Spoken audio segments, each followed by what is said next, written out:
ఏ electronic వస్తువుకైనా expiry date అలాగే గడువు తేదీ అనేది ఖచ్చితంగా ఉంటుంది. గడువు తేదీ వచ్చిన వెంటనే వస్తువులు నిరుపయోగంగా మారిపోతాయి. అంటే ఆ వస్తువు యొక్క లైఫ్ లేదా జీవితం ముగుస్తుంది. అయితే రోజు మనం వాడే స్మార్ట్ ఫోన్కి కూడా ఎక్స్పైరీ డేట్ ఉంటుందా? చాలామందిలో ఈ ప్రశ్న మొదలవుతూనే ఉంటుంది. ఈ నేపథ్యంలో మీరు వాడుతున్న స్మార్ట్ ఫోన్ ఎక్స్పైరీ డేట్ ఏమిటి, అది ఎక్కడ రాసి ఉంటుంది, అలాగే స్మార్ట్ ఫోన్ని ఎంతకాలం ఉపయోగించవచ్చు అనే విషయాలని ఈరోజు ఈ వీడియో ద్వారా మనం తెలుసుకుందాం. అంతకన్నా ముందు మీలో ఎవరైనా మన ఛానల్ని మొదటిసారి చూస్తున్నట్లయితే ఇటువంటి ఇన్ఫర్మేటివ్ వీడియోస్ కోసం మన ఛానల్ని సబ్స్క్రైబ్ చేసుకోండి. అలాగే ఈ కంటెంట్ అనేది నచ్చితే లైక్ చేయడం మాత్రం మర్చిపోకండి. ఓకే ఫ్రెండ్స్, నా పేరు Jayaramakrishna. Welcome to our channel RK facts and technological.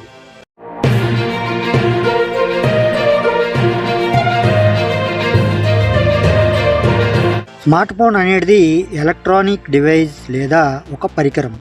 ఇతర ఎలక్ట్రానిక్ పరికరం మాదిరిగానే స్మార్ట్ ఫోన్లో కూడా దాని బ్యాటరీలో రసాయనాలు ఉపయోగించబడతాయి.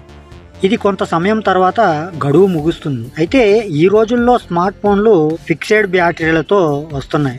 బ్యాటరీ పాడైపోతే మీరు దాన్ని భర్తీ చేయలేరు. అయితే స్మార్ట్ ఫోన్ విషయానికి వస్తే దానిని ఎన్ని సంవత్సరాలు ఉపయోగించినా దాని గడువు ముగియదు.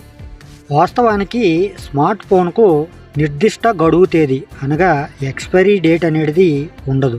అయితే కొన్ని కారణాల వల్ల స్మార్ట్ ఫోన్లని సరిగ్గా ఉపయోగించకపోతే ఒక్క రోజులో కూడా చెడిపోతాయి. స్మార్ట్ ఫోన్లో లోపం లేనంత వరకు అది పని చేస్తూనే ఉంటుంది. అయితే సాధారణంగా వచ్చే సమస్యలు బ్యాటరీ, సర్క్యూట్ బోర్డ్ లేదా వైరింగ్లలో ఉంటుంది. మార్కెట్లో లభించే మంచి బ్రాండ్ స్మార్ట్ ఫోన్లు మీకు కొన్నేళ్ల పాటు సపోర్ట్ చేస్తాయి. చిప్లు అలాగే కొన్ని రకాల విడిభాగాలు మొబైల్ ఫోన్లలో ఉపయోగించబడతాయి. వీటిని మీరు జాగ్రత్తగా ఉపయోగిస్తే చాలా కాలం మనకి ఉపయోగపడతాయి. చాలా ఫోన్లు 8 నుంచి 10 ఏళ్ల పాటు ఎలాంటి సమస్య లేకుండా ఉంటాయి. కొన్ని సందర్భాల్లో మధ్యలో మీరు ఎప్పుడైనా దాని బ్యాటరీని మార్చాల్సి రావచ్చు. అయితే ఈ రోజుల్లో స్మార్ట్ ఫోన్ కంపెనీలు చాలా తెలివైనవిగా మారిపోయాయి. చాలా కంపెనీలు 2-3 సంవత్సరాల తర్వాత స్మార్ట్ ఫోన్లకు సాఫ్ట్వేర్ అప్డేట్స్ని ఇవ్వటం మానేస్తాయి. దీని కారణంగా పాత స్మార్ట్ ఫోన్లు నిరుపయోగంగా మారతాయి. దీంతో స్మార్ట్ ఫోన్లని మార్చుకునే పరిస్థితి ఏర్పడుతుంది.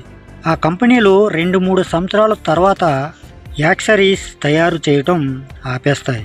దీనికి కారణంగా మరమ్మతుల సమయంలో వాటి భాగాలు అందుబాటులో ఉండవు. కంపెనీలు ఇలా చేయటం వల్ల ప్రజలు కొత్త స్మార్ట్ ఫోన్లని కొంటారు. దీంతో కంపెనీల వ్యాపారం బాగా పెరుగుతుంది.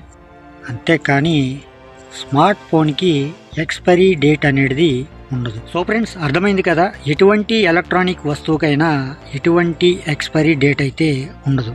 అప్డేట్ వెర్షన్ వచ్చేటప్పటికి ఇవి స్లో అవుతాయి. కాబట్టి మన మనసు అనేది మళ్లించడానికి కంపెనీలు మనకి ఇవ్వాల్సిన సాఫ్ట్వేర్ని ఇవ్వకుండా ఆపేస్తారు. దాంతో మన మొబైల్ స్లో అవ్వటం, ఇది చేయటం వల్ల మనం ఏం చేస్తామంటే మొబైల్ని పక్కన పడేసి ఇంకో కొత్త మొబైల్ కోసం వేచి చూస్తాం, అలాగే కొనేస్తాం. ఇదంతా కూడా చాలా కంపెనీలు చేస్తున్న మార్కెట్లోని ఒక లాజికల్ టెక్. దీన్ని అర్థం చేసుకుని మీరు జాగ్రత్తగా వాడుకుంటే మీ మొబైల్ లేదా ఎలక్ట్రానిక్ వస్తువు ఏదైనా సరే ఎప్పటికీ పని చేస్తూనే ఉంటాయి. సో ఫ్రెండ్స్, మరి నేను ఈరోజు చెప్పాలనుకున్న టాపిక్ అయితే ఇది. ఈ టాపిక్ అనేది మీలో చాలా మందికి యూజ్ఫుల్గా ఉంటుందని నేను అనుకుంటున్నాను. మీకు యూజ్ఫుల్గా ఉంటే కింద కామెంట్ సెక్షన్లో కామెంట్ అయితే చేసేయండి. అలాగే ఈ కంటెంట్ అనేది నచ్చితే లైక్ చేయటం మాత్రం మర్చిపోవద్దు. అలాగే మీ ఫ్రెండ్స్ అండ్ ఫ్యామిలీ మెంబర్స్ కూడా షేర్ చేసి ఇటువంటి మరిన్ని ఇన్ఫర్మేటివ్ వీడియోస్ కోసం మన ఛానల్ని సబ్స్క్రైబ్ చేసుకుని పక్కనే ఉన్న బెల్ ఐకాన్ని క్లిక్ చేసి ఆల్ అనే ఆప్షన్ యాక్టివేట్లో పెట్టుకుంటే నా నుంచి వచ్చే ప్రతి వీడియో కూడా మీ వరకు చేరిపోతుంది. ఓకే ఫ్రెండ్స్, మరొక మంచి టాపిక్తో మళ్ళీ కలుసుకుందాం. Love you all. Thank you for watching. జై హింద్.